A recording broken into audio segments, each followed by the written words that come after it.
every business finds itself in a position where suddenly something stops working right. And a lot of times it's completely out of your control, whether it was an 08-09 recession in the housing industry or a recent pandemic or tariffs. There's always something in the market that is completely out of your control, and you find yourself in a position where, how am I going to sink or swim?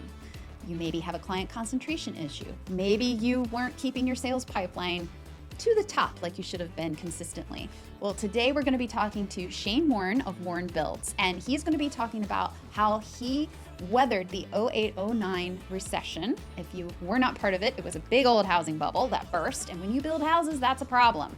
He's going to be talking about how he dug out of that for 10 years and all the lessons he learned along the way about having perseverance to keep on going and to build the company that he has built today. So this is a must-watch episode for preparing for whatever comes tomorrow.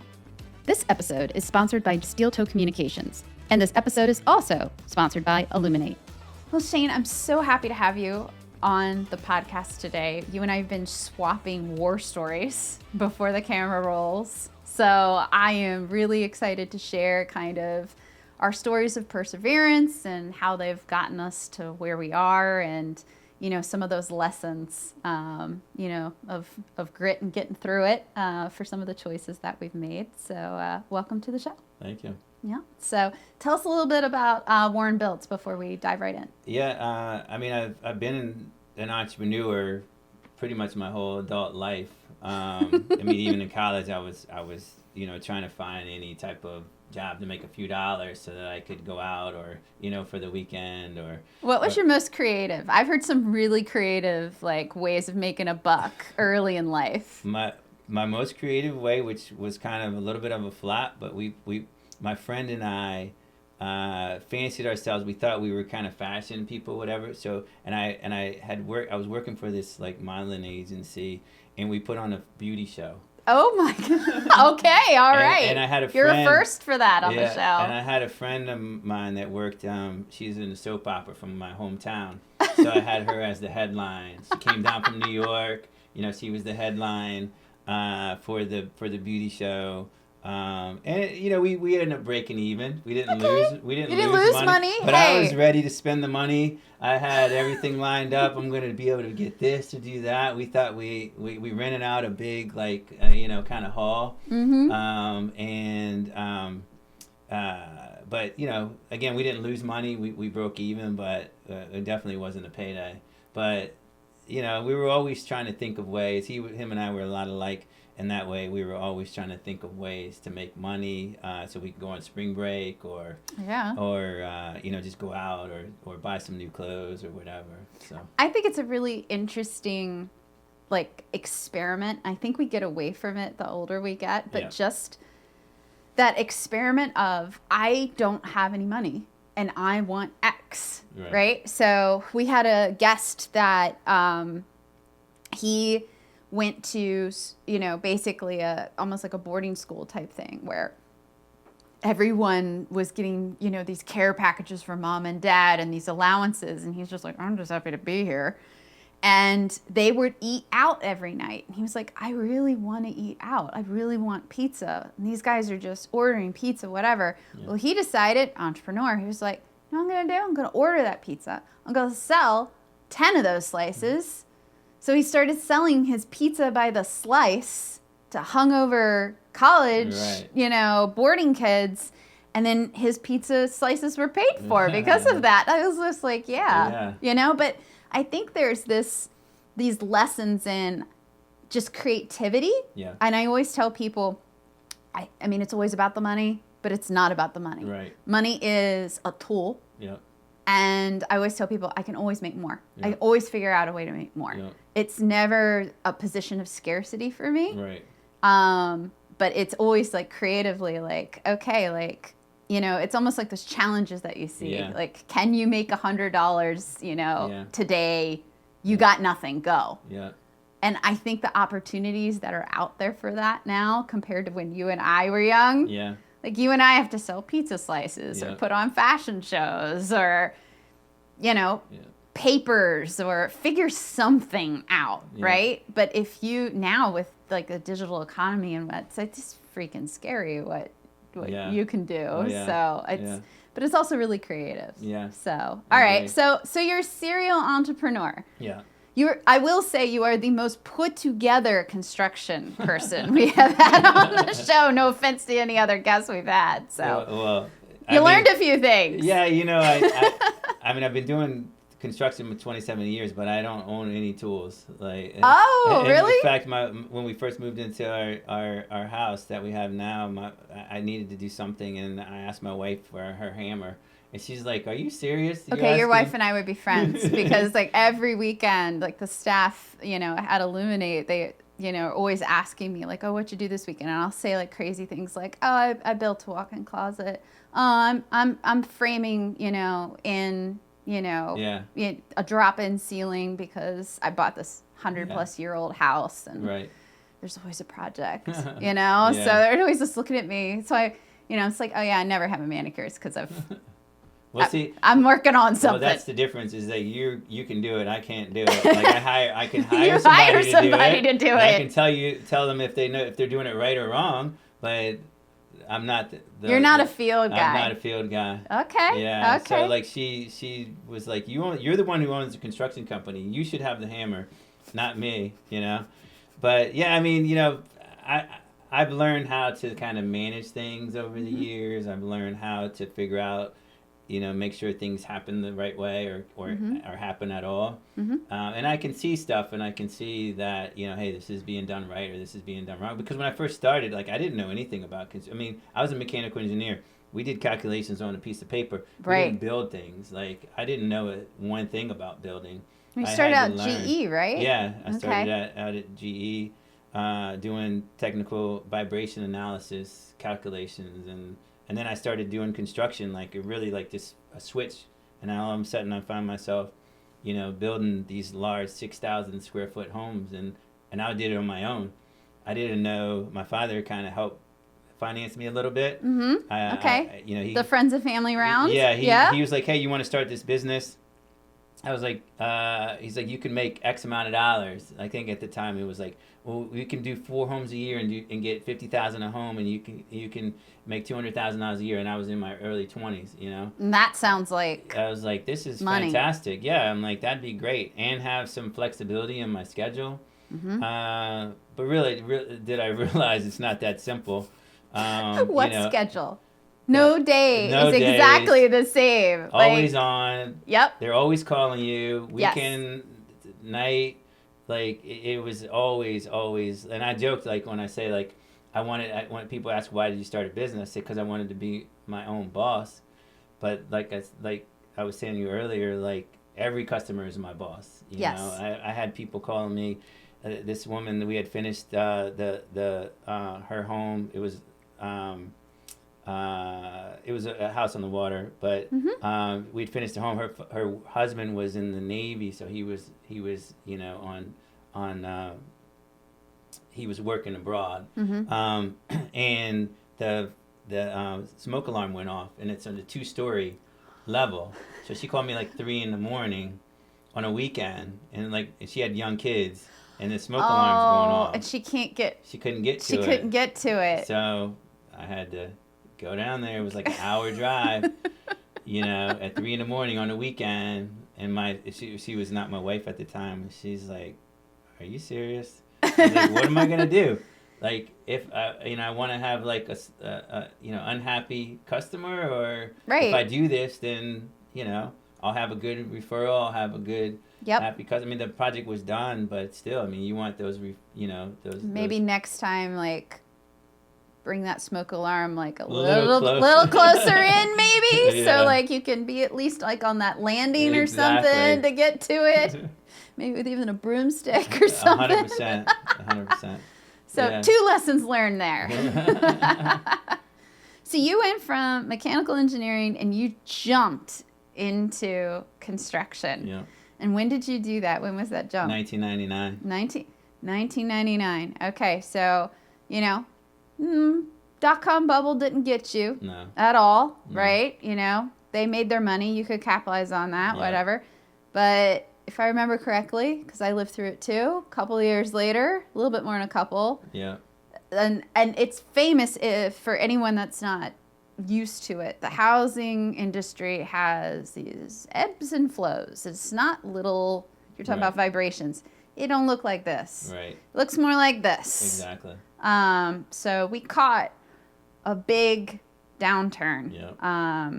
You know, in the 08-09 bubble. So I know it's almost like saying, where were you during a significant event, you know, in the industry? Right. So at the time I hadn't started my firm, but I was working in a construction land development firm at that time. And I just remember how, you know, we were all just on edge all the time with what was happening. We went from literally feeling like the building version of Silicon Valley, where like Wolf of Wall Street, there's just money, to crickets. Nothing. Yep. And it almost felt like it was overnight, even though it wasn't. There were signs. I mean, it felt like overnight to me. Yeah. And I was in my 20s. So it felt like overnight.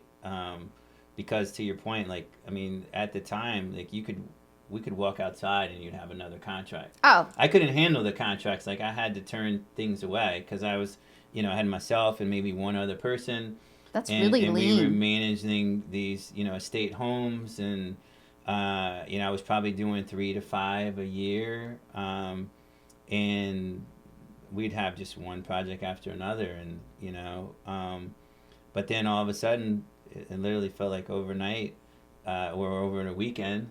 You know, you come and then and we had land. I mean, the bigger problem was that we also were developing land. And you got in the development game. And then trying to build houses, products on that, and then sell the land and the houses. So like kind of speculative building. Okay. That was the bigger problem.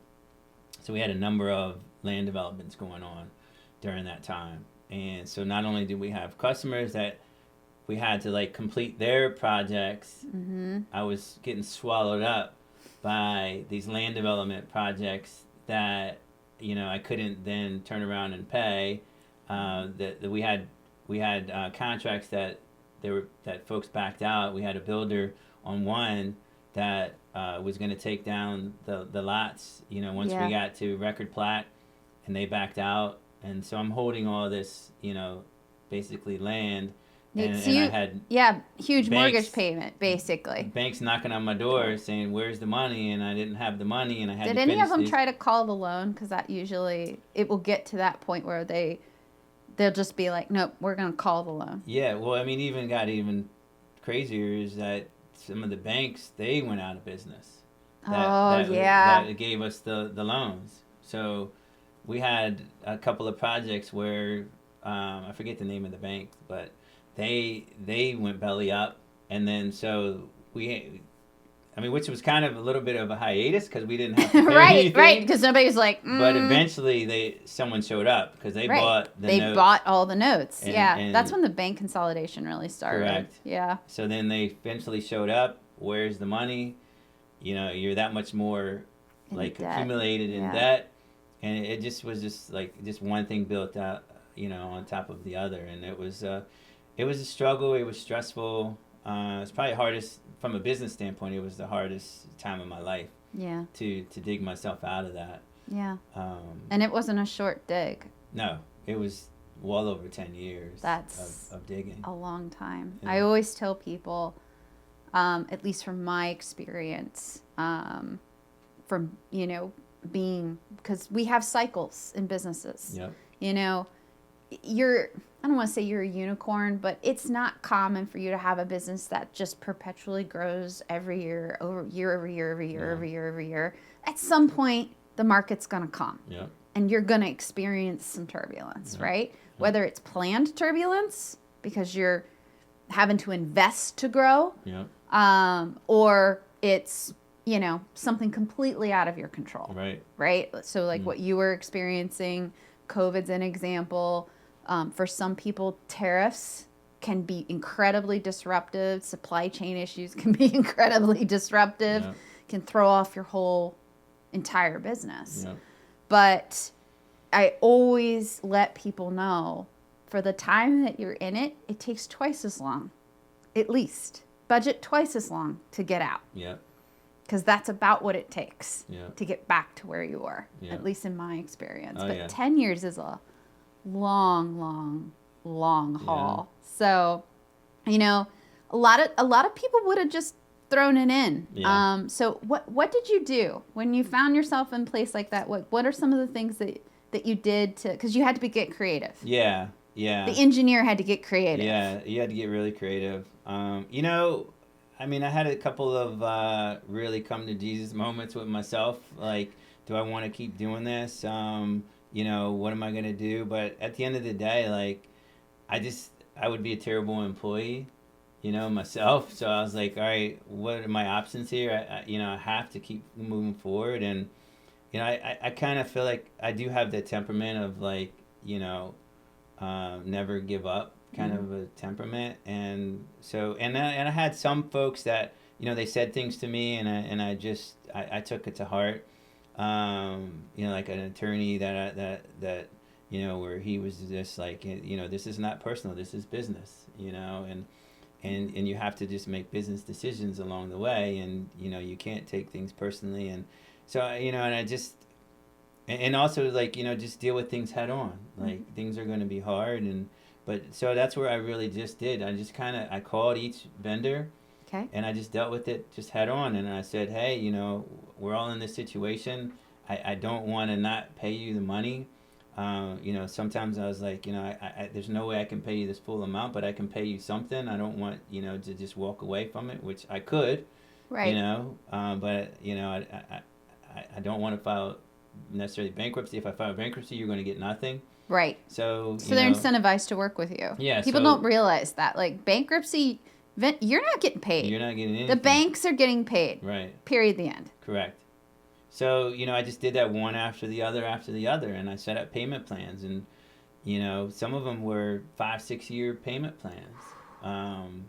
You know, I was like, I mean, I was scrapping and scraping. I mean, some like a couple $1,000s a month, you know, on $100,000 bill or whatever it was, you know, $50,000 bill. Wow. But I just paid Kept it every doing it. month, and eventually, 10 years later, they were all paid off. And I mean, there was some big silver linings in it all. Okay. You know, one, I realized through like, kind of the all this craziness that I kind of wanted to get more into you know, more technical industry. So that's why I gravitated to commercial. Oh, so construction. you moved back to So I moved to like full circle. Yeah, Yeah. to something more technical where I felt like it was more predictable. Sometimes I felt like, you know, that residential market was It's more volatile. more volatile than the commercial. Commercial's less volatile, I think, but it's still volatile. It's still volatile. It's yeah. a little. It's just a different animal. It is. But it doesn't have the quote unquote mood swings That's right. that I think the B2C market has. That's right. 100%.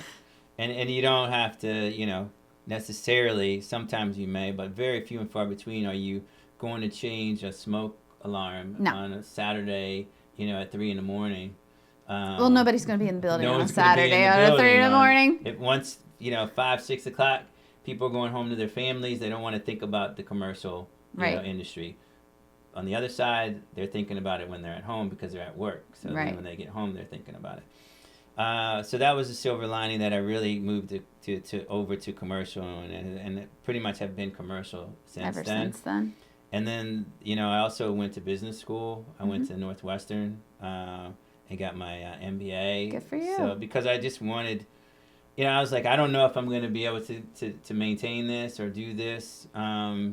So I give myself something to fall back on. So, you know, that was a tremendous experience to go through that, and a confidence builder that I carried forward as well. So, you know, there were some silver linings, and you know, just the perseverance that I was able to do it and make it through all that. Makes me feel like, you know, I can make it through most things, or if not anything, till I'm, you know, 6 feet under. No, I agree with you on that.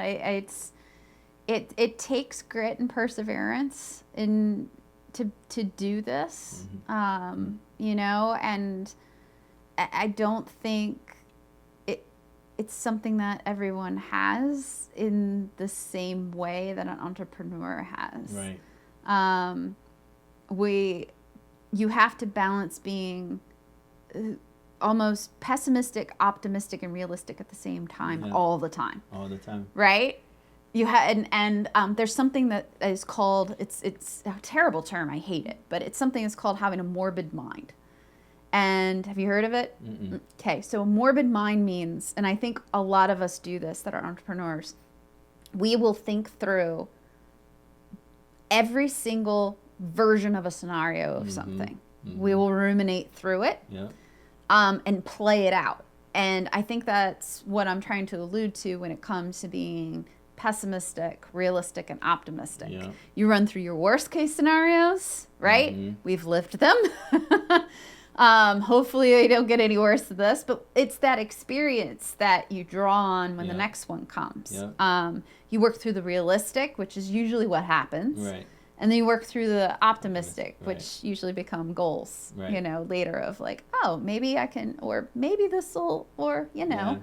But it's that kind of scenario building that I think comes down to it. You know, something interesting you and I were touching on was how we both feel that, you know, very strongly after being in situations, I'll never be in that situation again.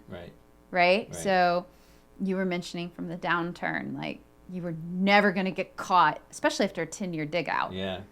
In that place again. What are some of that being the lesson learned? Like you have this conviction of, I will never be here again. Right? What are some of the things that you've done and put in place from that experience that you're moving forward that are obviously propelling your success, but also with that in mind, I'm not going to be here again?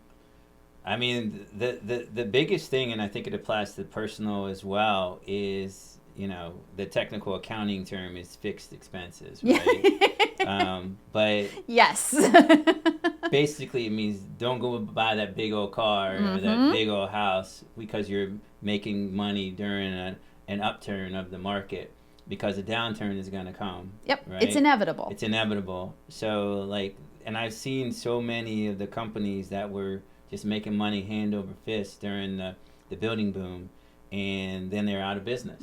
And, you know, so I told myself, don't ever let myself get in that situation. And it's hard, you know, because you work so hard and you want to, like, you know, get some nicer things, or, you know, that watch or that whatever you always thought you were going to have. I mean, every year it slid for me. It was like, all right, I'm going to buy this like nice watch when I'm 30. All right, I'm going to buy it when I'm 40. All right, I'm going to buy it when I'm 50. I still don't have that nice watch. You still don't have that watch. You still don't have that because watch. I can't get myself to do it. Because I'm afraid symbolically, if I do it, then I'm giving in to, you know, allowing myself to get ruled by these things that are fixed expenses, or, you know, or not having cash, you know, available cash on hand.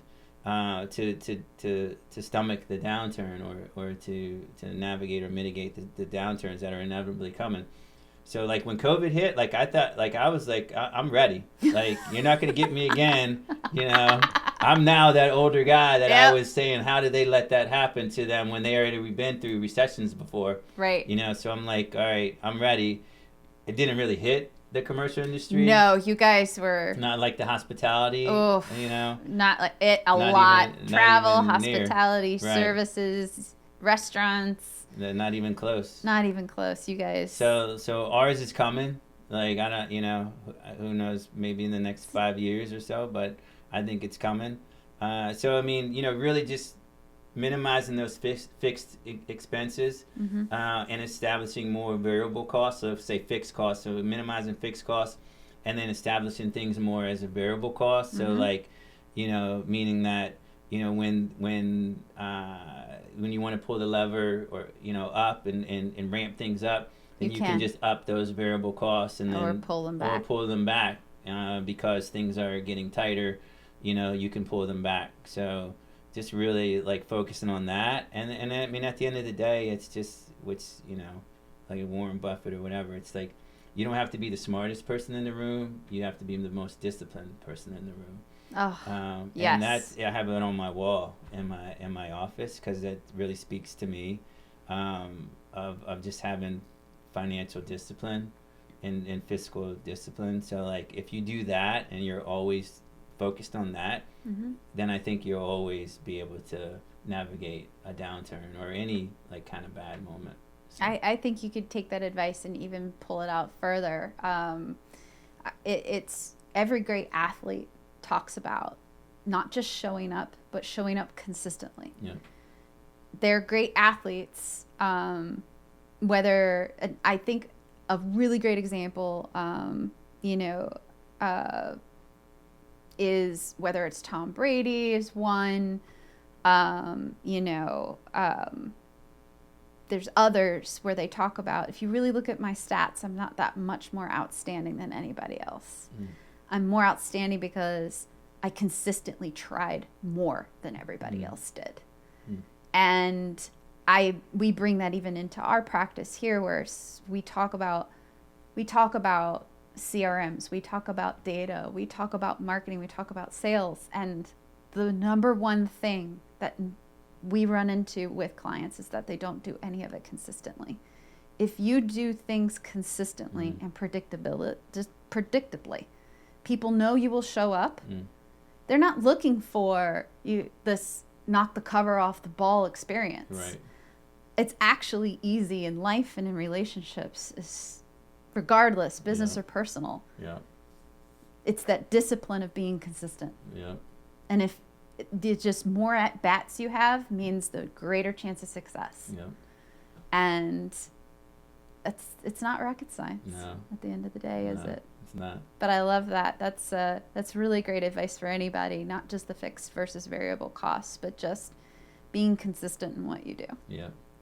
So, well, thank you for being on today. Well, thank you. I really enjoyed digging into this with you, and I think your next career is going to come all the way back when you're done building and go right back into fashion. I'm just saying. All right. Thanks, everybody. Thank you. This episode is sponsored by Steel Toe Communications. Steel Toe Communications builds marketing from the field up, using real projects, real crews, and real results. They help construction owners attract the right people, tighten up their messaging, and build long-term trust with marketing that reflects how their company actually operates, not something pulled from a template. And this episode is also sponsored by Illuminate. Illuminate empowers businesses with AI-driven marketing, revenue operations, and CRM implementation and training to drive sales growth and strengthen customer engagement. If your business is navigating the messy middle and you're ready to grow with purpose, with a partner that understands B2B business marketing and operations, visit illuminate.com to connect.